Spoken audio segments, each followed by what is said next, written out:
என்ன தளபதி நடக்குது? விஜயிடம் புலம்பிய புசி ஆனந்த்.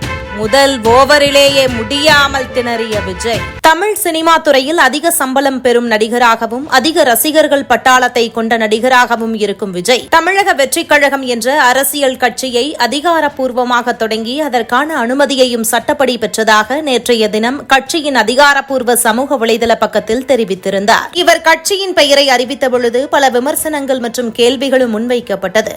அதோடு கொடி மற்றும் பாடல் வெளியீட்டிற்கு பிறகும் கொடியில் இருந்த ஒவ்வொரு சின்ன ஒவ்வொரு வண்ணங்கள் ஒவ்வொரு விதமான அர்த்தத்தையும் கருத்தையும் தெரிவிப்பதாக பல கருத்துக்கள் சமூக வலைதளங்களில் உலா வந்தது. அதோடு அவ்வப்போது தன்னுடைய கடைசி 2 திரைப்படங்களின் படப்பிடிப்பிலும் பிஸியாக இருந்து வந்த விஜயின் கடைசிக்கு முந்தைய திரைப்படமான கோட் திரைப்படம் விநாயகர் சதுர்த்தியை முன்னிட்டு வெளியானது. ஆனால் அதையெல்லாம் மறந்துவிட்டு விநாயகர் சதுர்த்திக்கு கூட மக்களுக்கு விஜய் வாழ்த்து தெரிவிக்கவில்லை என சமூக வலைதளங்களில் விமர்சனத்தை பெற்றுள்ளது. இந்த திரைப்படம் கலவையான விமர்சனங்களை பெற்றாலும் விஜயின் ரசிகர்களால் கொண்டாடப்படுவதால் ஒரு வெற்றியாகவே பார்க்கப்படுகிறது.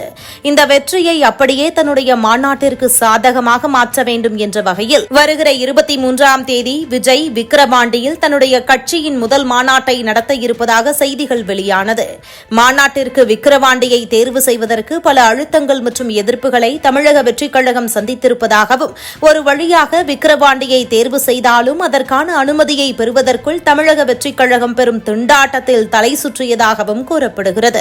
மாநாட்டிற்கான அனுமதியை கேட்ட பிறகு மாநாடு நடத்துவது குறித்து 21 கேள்விகளை விழுப்புரம் டிஎஸ்பி சுரேஷ் தமிழக வெற்றிக் கழகத்தின் பொதுச் செயலாளருக்கு கடந்த 2ஆம் தேதி அனுப்பியிருந்தார். அதன்படி இந்த 21 கேள்விகளுக்கும் தமிழக வெற்றிக் கழகத்தின் தலைமையிடம் கலந்தாலோசித்து சமீபத்தில் பதிலும் வழங்கப்பட்டது. இந்த பதில்கள் வழங்கப்பட்டதை அடுத்து மனுவை ஏற்றுக்கொண்ட காவல்துறை கிட்டத்தட்ட 33 நிபந்தனைகளை கொடுத்து மாநாட்டிற்கு அனுமதி வழங்கியிருக்கிறது. அதாவது மாநாடு நடைபெறவுள்ள இடத்தின் மேடை, மாநாடு நடைபெறவுள்ள இடத்தின் பார்க்கிங் வசதி ஆகியவற்றின் வரைபடங்களை கொடுக்க வேண்டும்.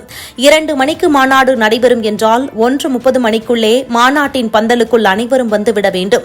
வெளியூரிலிருந்து வருபவர்கள் யார் தலைமையில் எந்தெந்த ஊரில் எவ்வளவு பேர் வருகிறார்கள் என்று விவரங்களை கொடுக்க வேண்டும். மாநாட்டுக்கு செல்லும் வழிகள் குண்டும் குழியுமாக இருப்பதால் அங்கு சமமான சாலையை அமைத்து நடவடிக்கை எடுக்க வேண்டும்.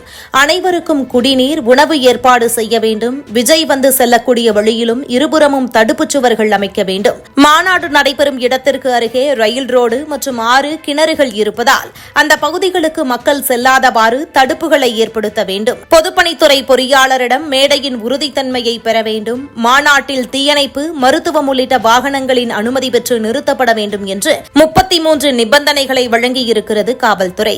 மாநாட்டிற்கான இடத்தை தேர்வு செய்யவே பல இன்னல்களை சந்தித்த தமிழக வெற்றிக் கழகத்திற்கு இந்த 33 நிபந்தனைகள் பெரும் தலைவலியை ஏற்படுத்தியுள்ளது. அதோடு சாலை அமைப்பதெல்லாம் ஒரு கட்சியின் வேலையா என்றும் கிட்டத்தட்ட இந்த மாநாட்டில் யார் யார் கலந்து கொள்கிறார்கள் என்ற ஒட்டுமொத்த லிஸ்டையும் இவர்கள் கேட்கிறார்களே என்ற கடுப்பு தமிழக வெற்றிக் கழகம் இந்த 33 நிபந்தனைகளை பார்த்து டென்ஷனில் இருப்பதாக தகவல்கள் வெளியாகியுள்ளது.